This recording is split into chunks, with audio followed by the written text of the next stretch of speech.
Now, the Chemainus Theatre has become also well known, Mark, as you know, for great family entertainment, affordable family entertainment, and kids play is one element of that. Could you describe kids play? Because I know you've done some writing with that. Sure. We try to make access and education opportunities available to a broad spectrum of patrons. And so we've been running, it's called TYA, or Theatre for Young Audience, as you know, programming. Next summer we'll be doing Munchercise, which will be a mashup of Robert Munsch stories and kids' health. Last summer we did Munsch to Say, which looked at Coasalish, Hulkaminum, French, and English, and put those into a Robert Munsch story. So it's doing a couple of things that are very interesting, and at the end of the day, it's, you know, you get to see the paper bag princess and a puppet dragon along with the backpack puppet giant and David's father. So there's some real great production values as well. And introducing new audiences, younger audiences to the wonderful, incredible live theater experience. And let's talk about that. What does it give to us, the live theater experience, and why is it so important? I want to get people out of the cinemas and movie seats, because you can enjoy those as well, obviously. Right. But a lot of people I've met have never been to live theater in their life. Yeah, you know, theater is fundamentally a storytelling medium, and there is, and it may sound passé or cliche, but there is a communal element to all coming together in that room to watch a story, and the energies that are exchanged between the stage and the audience in that exchange are unique and powerful, and that's, I think, part of why live theater has so much value to so many of our patrons. We're a production facility, which means we produce all the plays here, we build them, we paint them, and that whole cycle does, as you know, require a lot of resource because it's all custom made. Mm-hmm. That's part of the glory of live theater, but it's also part of the challenge. It really is. Yeah. That's absolutely true. Well, the injection into the economy is great. You're employing people, not just in Chemainus, set designers, lighting people. Can you put a figure on that, or even philosophically talking about it? It depends on what economic driver you use. So you're looking at between $28 million of economic generation based on the Conference Board of Canada's stats and our operating budget. That's about 140 to 150 guest artists per year, about 800 work weeks for Actors Equity, which are professional actors who work here. So a lot of arts commerce, but a lot of peripheral commerce as well. Again, all in the interest of storytelling on our stage. What's on your wish list for the future? Oh, lots. We usually kind of look at a short list and call that. We've been doing a lot of affiliate productions with other companies. We did one with the Richmond Gateway in Western Canada, and reaching out across the mainland to share resources. So those conversations are ongoing. The reading list is ongoing. And then you got to put it through budgets and schedules and see what shakes out. Yeah. Rights, trying to get rights for different shows, that's a bit of a dance with New York and whoever holds those rights. Mm-hmm. And then we'll bring out 2015 this summer.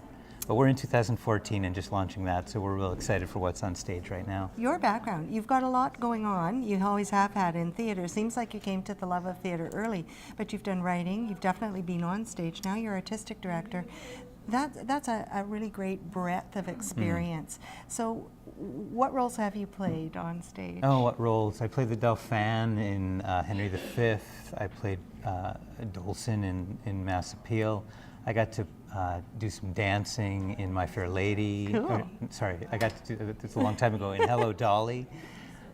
So it's been a very broad performance base that I've had prior to being AD, and I've been very thankful to spend a lot of times on the boards. That blue light backstage, that sort of intoxicating feeling of coming on and performing, I miss that and enjoy watching, you know, those actors engage that great energy. So you miss it, which means maybe we will see you on stage in future? We'll see. To be announced, I guess. I guess one of the greatest things is that you've said in your role, you're enabling others to act. You're supporting other actors.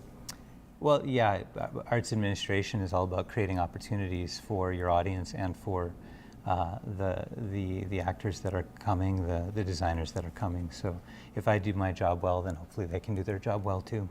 We'll take a quick break and be back at Chemainus Theatre to look at their growing reputation on Vancouver Island. We'll also be bringing you a report by Sean Leslie about a court ruling sending shockwaves through the BC government that could cost BC taxpayers over $1 billion. The Chemainus Theatre Festival was honored with the 2013 Nonprofit Business of the Year Award. Theatre personnel continue to grow a progressive reputation. They are about to open a newly renovated dining room by February 11th. You know, you must be proud of Chemainus's reputation and its long-standing importance in this community, but I know you're also involved with the Festival of Murals, so Chemainus appears to be an arts and cultural hotbed. Yeah, it's an arts and cultural destination for island dwellers and for lots of folks from off island and globally when it comes to the murals. So, as you know, it takes a lot of different vehicles to support that: ticket sales, fundraising, sponsorships.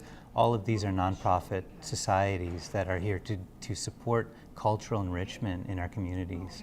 And whether it's people walking around town looking at the murals, getting a cup of coffee, or people coming to the theatre from Victoria or Nanaimo or Parksville or off island during the summer season, arts and culture is a very important part of Chemainus and part of why I like living here. I bet. Yeah, that's an interesting personal story. You came from the United States, and your first acting experience, as I understand, was in Chemainus. Just tell me a little about that story, because it's a very interesting introduction to Canadian culture for you, I'm sure. It is, yeah. It was a circuitous route through Kentucky, then through California, and then to Canada. So I am an immigrant here. I've been here 12 years. My two kids are both Canadian, and I love being on Vancouver Island and don't really expound too much about it. But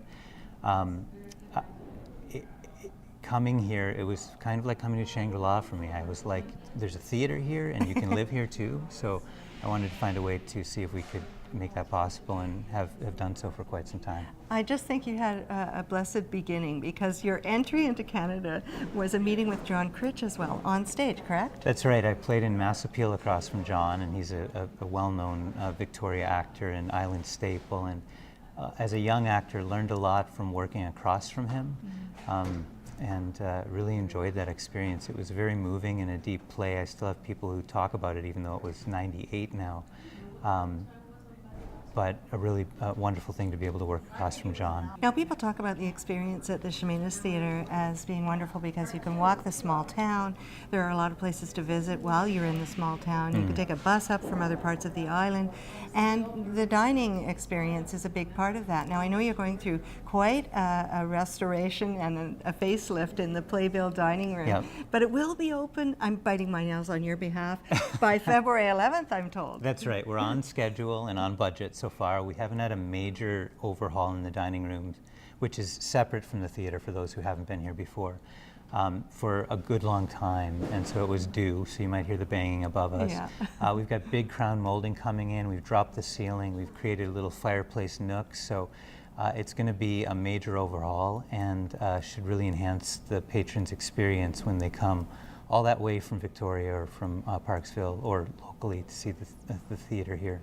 I'm sure you and the Board of Governors here must be very proud, because Chemainus has a reputation as being rather entrepreneurial and doing very well.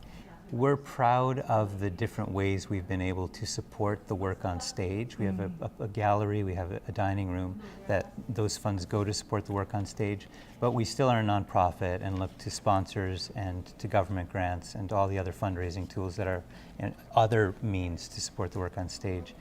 I think what's curious about Chemainus is we run over 300 shows per year, and that's a huge show count for a little company like ours. So we're very interested in keeping those wheels going for the benefit of our patrons, and we will do what it takes to make that happen.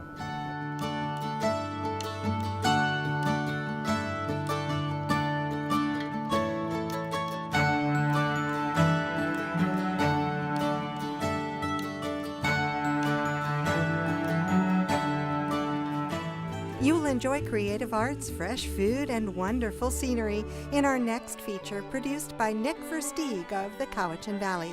Nick will be our guest in a future edition of Go Island, Cowichan Valley. Thanks a lot for joining us on Go Island, Cowichan Valley. And don't forget, we receive a lot of our story ideas from you in the community. Be sure and let us know if you think somebody should be profiled or there's an interesting development in your neighborhood. We'd love to hear from you. We're on Twitter and Facebook. You can email us if you like. We hope you'll be with us next time. Bye-bye for now.